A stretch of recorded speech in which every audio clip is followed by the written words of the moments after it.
Audible presents this Brilliance audio production of Slow Burn by Julie Garwood. Chapter 1. The crusty old man was going to cause an uproar, and he was only sorry he wouldn't be around to watch it. He was about to pull the rug out from under his useless relatives, and oh, were they going to take a tumble. But it was high time someone in this miserable family righted a terrible wrong. High time indeed. While he waited for the equipment to be set up, he cleared the clutter from his desk. His gnarled fingers stroked the smooth wood with as much tenderness and care as he had once given his mistresses when he touched them. The desk was old and scarred and as worn out as he was. He had made his fortune in this very room. With his phone glued to his ear, he had worked one lucrative deal after another. How many companies had he purchased in the past 30 years? How many more had he destroyed? He stopped himself from daydreaming about his many victories. Now wasn't the time. He crossed the room to the bar and poured himself a glass of water from the crystal decanter one of his business associates had given him years ago.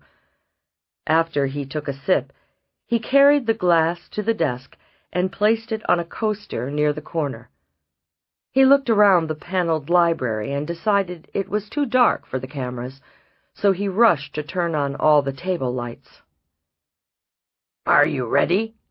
he asked, impatience brimming in his tone. Pulling the chair out, he sat down, smoothed his hair, and adjusted his suit jacket so the collar wouldn't stand up. He tugged on his tie as if that would loosen the tightness in his throat. "I'm going to prepare my thoughts now," he said, his voice raspy from years of barking orders and smoking his cherished Cuban cigars. He wanted a cigar now. There weren't any in the house, though. He had given up the habit 10 years ago, but every once in a while, when he was nervous, he would get a sudden longing for one. At the moment, he was not only nervous, but also a little fearful, which was an odd, almost unfamiliar feeling for him.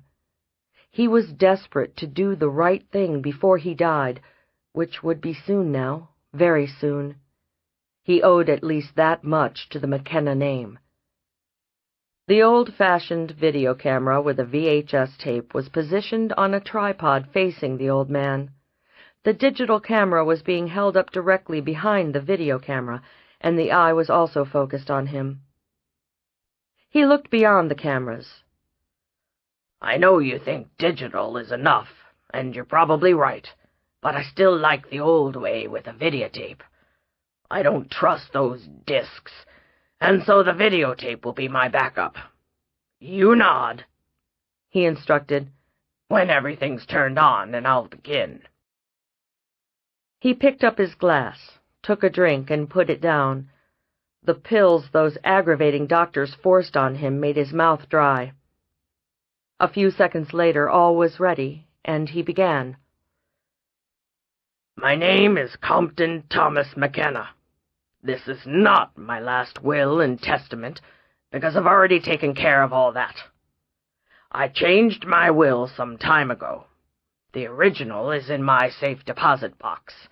A copy is in my file at the law firm I employ, and there's also another copy, which I assure you will rear its ugly head if for any reason the original and the attorney's copy are misplaced or destroyed.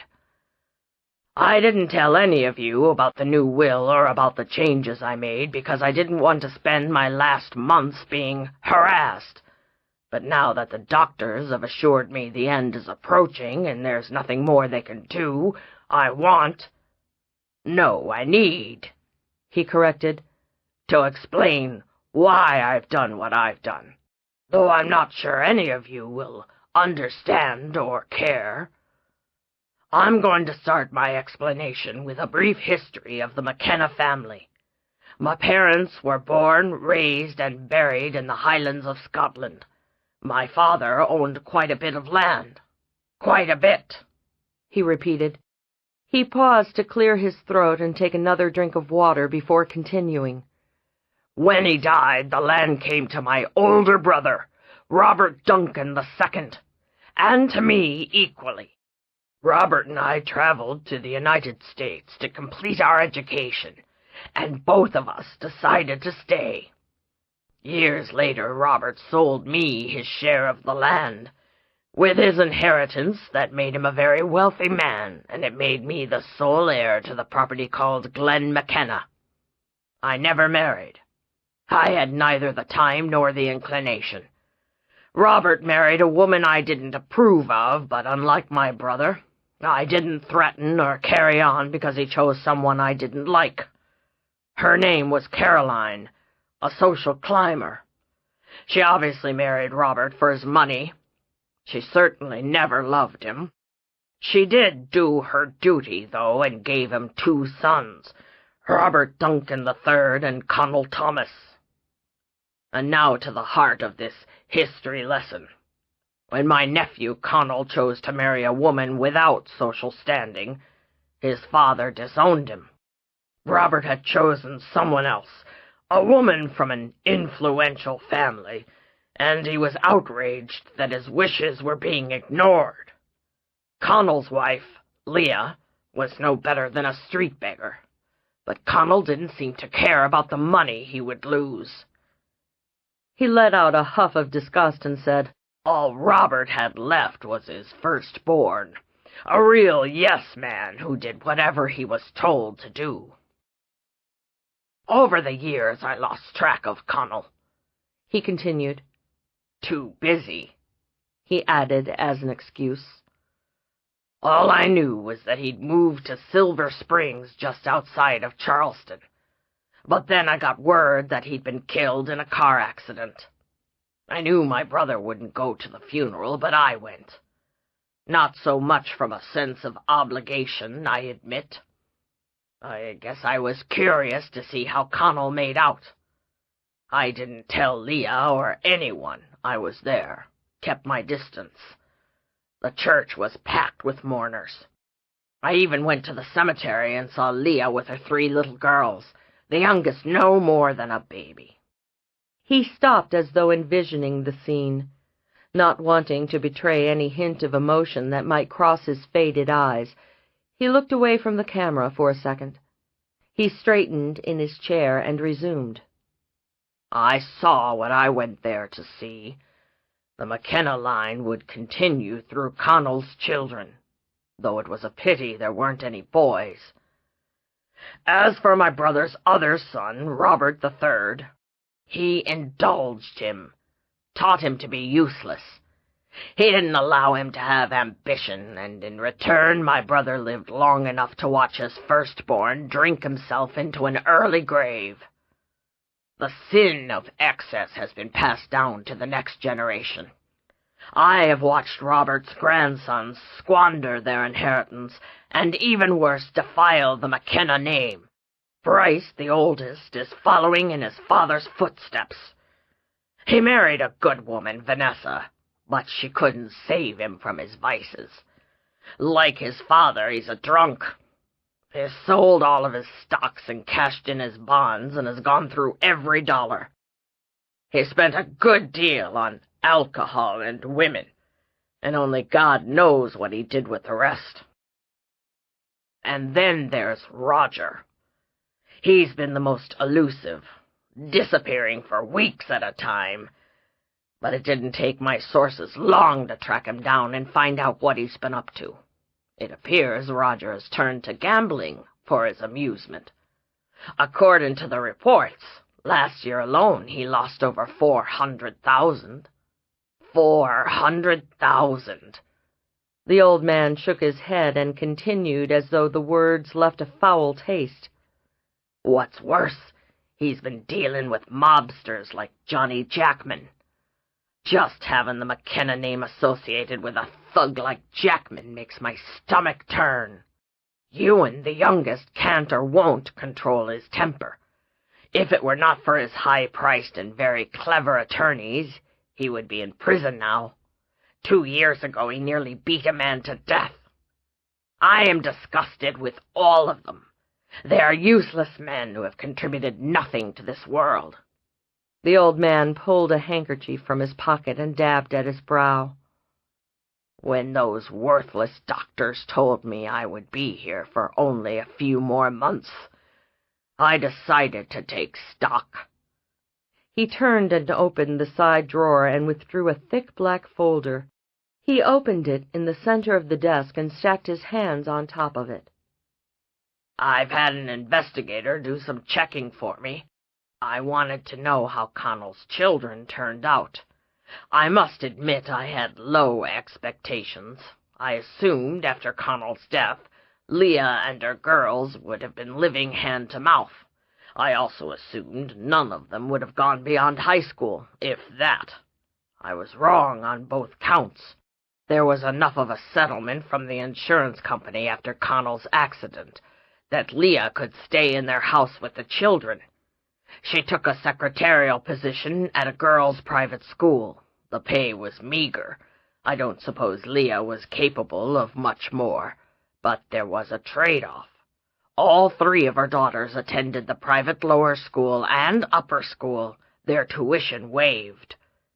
He nodded approval and said, "Connell evidently had taught her the value of a proper education." He glanced over the report in the folder. "It seems that all 3 of them are hard workers. Not a slacker among them," he added with emphasis.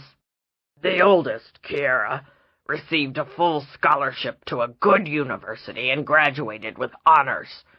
She received another scholarship to medical school and is doing exceptionally well. The middle girl, Kate, is the entrepreneur in the family. She, too, received a full scholarship to one of the finest universities in the East, and also graduated with honors. She started a business while she was still in school, and today her company is growing and on its way to being very successful." He looked back at the camera. "It appears she is most like me. Isabel, the youngest, is certainly intelligent as well, but her true talent is her voice. I understand she is quite gifted." He tapped the report with his index finger. "Isabel plans to study music and history at the university, and it is her desire to one day go to Scotland to meet her distant relatives." He nodded. "This news pleases me considerably. And now to the changes in my will." The corners of his mouth lifted slightly in an almost imperceptible, devious smile. It faded as he continued. "Bryce and Roger and Ewan will each receive $100,000 in cash immediately. It is my hope that the money will be spent on rehabilitation, but I doubt that will happen. Vanessa will also receive $100,000, and she will get this house. She deserves at least that much for having put up with Bryce these past years. She has brought respect to the McKenna name through her work with various charities and in the community, so I don't see any sense in punishing her for her choice of husbands. Now to the other McKennas. I've signed over all my treasury bonds to Kiera. The maturity dates are outlined in the will. Isabel, a history buff like me, will receive Glenn McKenna. There are stipulations that go along with it, of course, and she will be apprised of these in due time. This is all they are to receive from me, but I believe I have been more than generous." His breathing became labored, and he stopped to take another drink of water, emptying the glass before he finished speaking. "Finally, to the bulk of my estate, my assets calculated to be worth $80 million. This is the accumulation of my life's work, and it will be passed on to my blood relations, but I'll be damned if I'll just hand it over to my depraved nephews, and so it will go to Kate McKenna. She is the most driven of the whole lot, and, like me, knows the value of money. If she chooses this legacy, it's all hers. I trust that she will not squander it."